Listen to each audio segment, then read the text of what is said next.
Hi and welcome to another video from AI Sciences. In this video, we are going to understand file partitions in PySpark. I'm your instructor Muhammad Ahmed from AI Sciences, and in this video, we are going to explore what is partitions and why do we go for partitioning, and then we will do some hands-on with creating the partitions and reading data from there, and we will see all this stuff around. If you are new to our channel, then just a brief introduction of the AI Sciences. At the platform of AI Sciences, we are providing a lot of services regarding artificial intelligence and data science, including courses, including consultancies, and on-demand software development, product development, and whatnot. If you are interested in any of this, then do visit the links present in the description. So let's just begin with the video.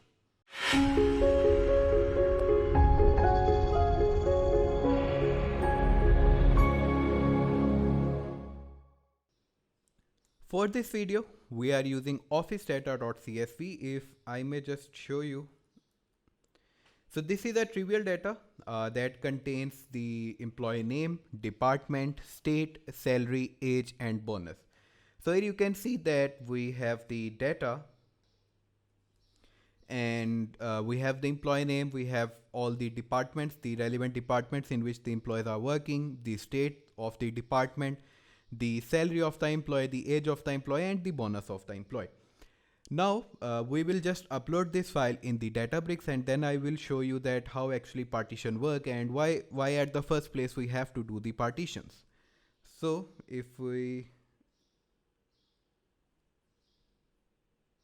go for here, go for data, click on create table, and we just have to take this and drag and drop it inside this notebook. If you don't have a Databricks account, then I would recommend you to go for the video in which I have explained that how you can create the account on Databricks and how you can spin up the cluster and all that stuff. So we have to just drag this and drop it over here and it's done. So if we go for the DBFS, file store and tables, here you will see that we have our officedata.csv, our input file. Now what we have to do, we have to read this data and create the partitions. Now here we come on our actual, the first step, that why we have to do the partitions. Now let's just imagine that we have our data and instead of these 10 rows, we have around 10 million rows. We could be around 100 million rows. So in that case, if we just read the data and throw it inside a single file or a single destination, what will happen that for the time being it's sufficient. But whenever if you want to read any particular data, you have to read the complete chunk again. You don't know where your relevant data is.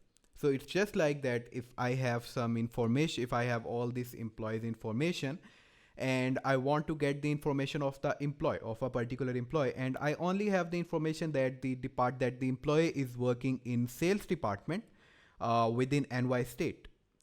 So I only have this information, and now if I go for, if we had gone for the previous one where we just dumped all the data inside a single destination, we have to read the complete data. We have to look for this, filter it, whatever we want, whatever we will do. We have to do that stuff on the entire data, and then we will get out this particular row. And you can imagine the cost of it, that if we have to check around 1000 records or 100 records per day, it will be quite a long or quite hectic task for the processors to do. So to overcome this, what we do, we create partitions while writing this data. So when we write this data, we will create partitions, and it will firstly create the sales department on the base of, it will create partitions on the base of department. The first department will go like sales, then finance, and then marketing. Inside those, we will further create partitions, and we will see that inside particular partition, we have our relevant state partition, and inside state partitions, we will have our data. We will just see it in a moment. The first thing that we will do is to just read the data from the CSV, and we will just print it out, and then we will see that how we can create partitions. And the first thing, we have to create this Spark session for reading the data in the data frame. So for that, we need to go from PySpark.sql import the Spark session. Next thing, we have to create this Spark session. For that, we will be using Spark equals to Spark session dot builder dot app name. App name could be anything. It's just a unique or identifier for your complete context. For that, let's just make it partition. You can name it anything. And then we go for get or create. So the reason why we are using get or create is just because if we already have a Spark session running, it will provide us with that. Otherwise, it will create a new one. It won't raise the exception.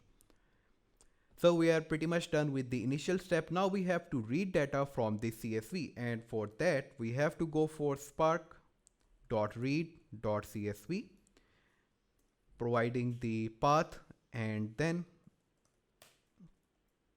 get it inside the df, and let's just go for df.show. Now it will read the data and it will provide us with the data, but the headers will be included inside the data. So we have to provide the option stating that the headers should be considered and header is true. Also, let's just go for the infer schema as well. Although we don't need to do anything with this schema, but still it's a nice practice to get your data frame in your required in the actual schema. So for the infer schema, let's just mark it true as well. Now if we go for displaying the data again, now here you can see we are getting the data and that's perfectly fine. Now for next step, if I have to just simply write it, I will just go for df.write.csv, and inside that I can provide the destination like output.csv, or let's just make it output because it will create the folder, and inside the folders it will put the files. And also if we specify the headers that we want to get the header as well, so option and header is true. Now if I may run it, what will happen, it will simply write this file inside this destination. So let's just give it a go. Come here, click on these tables, and here,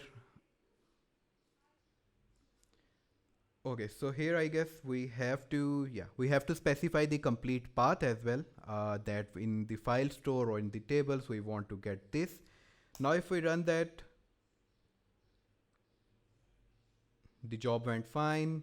Over here, click on tables and we get the output folder, and inside this we are getting this relevant CSV that contains the exact same data. Now again, the point is that if we have, instead of these 10 rows, we have 100 million rows, what will happen now if we write it inside this, it will just put all this record, considering it may create multiple CSV files, but all the data will be inside this folder, inside a single directory, and we cannot differentiate that this particular data or this particular record with these particular aspects should be there, should be inside this directory. We don't have anything to tell it, right? We cannot say that this particular record, the sales department employees or working in the NY state should be in this particular CSV. We don't have anything, we don't have any clue of that. So to overcome this, we go for the approach of creating the partitions. Now just observe the difference. Now if I write the same file, same statement, let me just copy this from here and put it over here. So here we are writing it with the option header equals to true, and if we just add a single one more argument here, that I want to partition it by state. So here you can see that we have these headers: employee, department, state, salary, age, and bonus. And also if we go over here and go for df.show, we have all this information.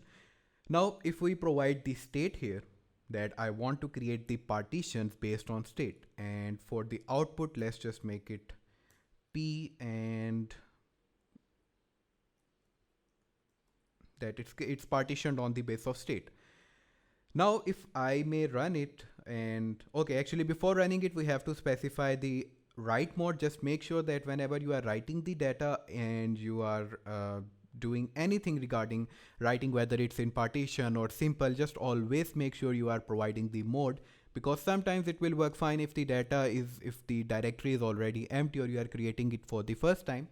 But if you are creating or running the same code again, it will raise the exception. So here it's a better approach to just provide that we want to specify the mode, and the mode would be override. You can go for any mode, error mode, write mode, or append mode. Totally depends on you, but right now in our scenario we need to get it through override mode.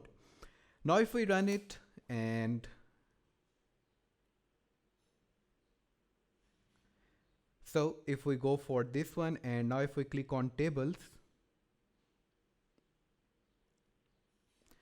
you can see we are getting the part state, and inside that we have these two directories, state equals to CA, and inside this we have the CSV file, and state equals to NY, and inside this we have the CSV file. So to cross check this, what we can do, we can actually read the data. Let's just create a temporary, actually we don't need to create the data frame, we can directly read it with the CSV, and let's just specify the headers.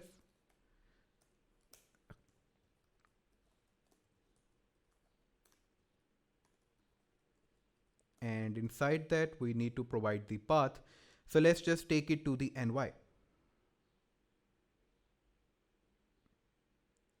Oops. Now if we go over here, just give it a show, hit enter. Okay, the T should be capital. Now you can see that we are only getting the data for the state of NY. Okay, sorry.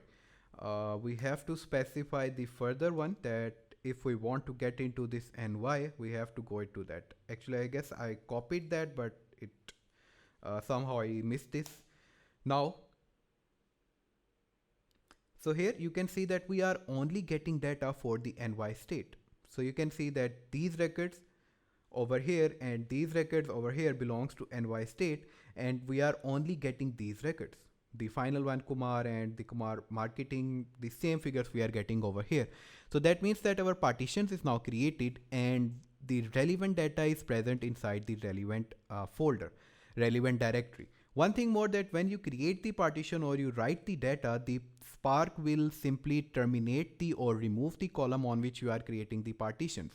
So now if I am reading directly to the CSV, I am not getting the partition, because it's pretty much sure that if I am passing this thing, so my data is going to be of New York City, of NY. And here we don't get this column of the state. Now if for the NY, instead of NY, if we go for CA, you will notice that we have the CA records.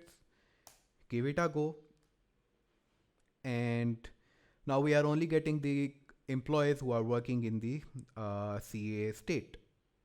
You can cross check with this.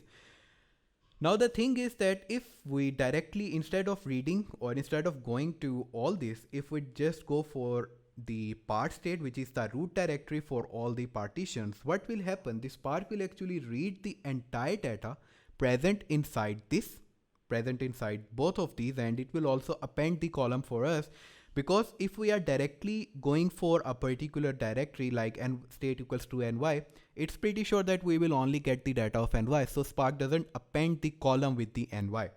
But now if we are going for this, the root directory, the part state, inside this we have both of these directories that contains the state. So after reading the data, Spark will append this column with the state, with the data frame to help us or to get or to provide us the information that these employees belongs to these states. Now if we run that, actually we ran that earlier as well, so but let's just run it again. So here you can see that we are getting the data, we are getting the data for NY, we are getting the data for CA. Now one thing more I want to add over here is that it's not mandatory that we must go for creating the partitions on a single column. We can create a partition on multiple columns, and we can go in number of depths, so that if we have a criteria like we want to get the employee information, let's say the employee information is like we want to get the female staff female information who is working in NY under the finance department. So we have three basic searching criteria on which we can narrow down our search. So based on that, at the time of writing the data, we can create as many partitions as we want based on the required use case. And eventually we will get the data partitions. And if we have to search, we don't have to go for all the employees. We will only first go for the female department, female directory. Inside the female directory, we will go for the NY. Inside the NY, we will go for the department directory. It's totally simple and quite easy for the Spark to get out the data. Now, if we go for the writing this data, and let's just make it state, and we want to add our department as well. And here, let's just put it state. Now, what it will do, it will create a folder of the states of the state directories, and inside these directories, we will have another directory stating the department. So now if we run it,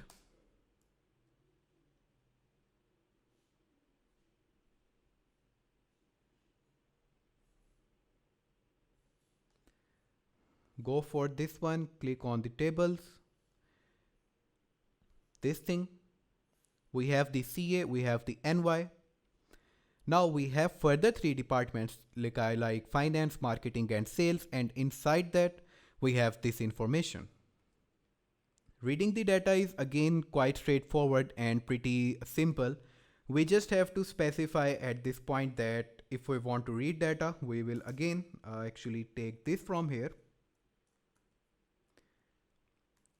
And instead of part state, let's just it be part state department. And here, now if we give it just simply this code, you will notice we get the same data.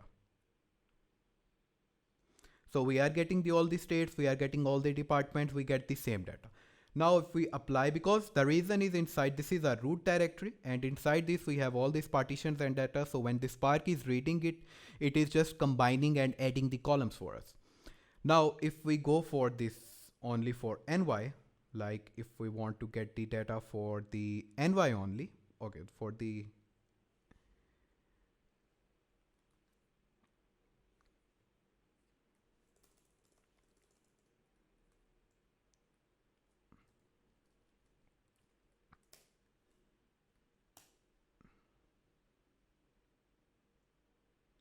now we are not seeing the state over here because we have specified the state over here, but we are getting the department.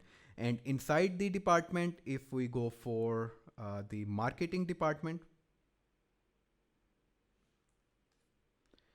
like we are getting all the departments, but if we want to get the marketing department information, we will get only that one. And you can actually, I guess you have the idea that what extent you will get what information. So I hope that you develop the understanding of partitions in file and how you create partitions, what are the advantages of partitions. And this is pretty much it from this video. Still, if you have any questions, any concerns, anything, please feel free to let us know in the comment section, and we will try to get back to you on that as soon as possible. Also, please do hit the bell icon and do subscribe to our channel so that you get the notifications of our new videos. And I will see you in the next video.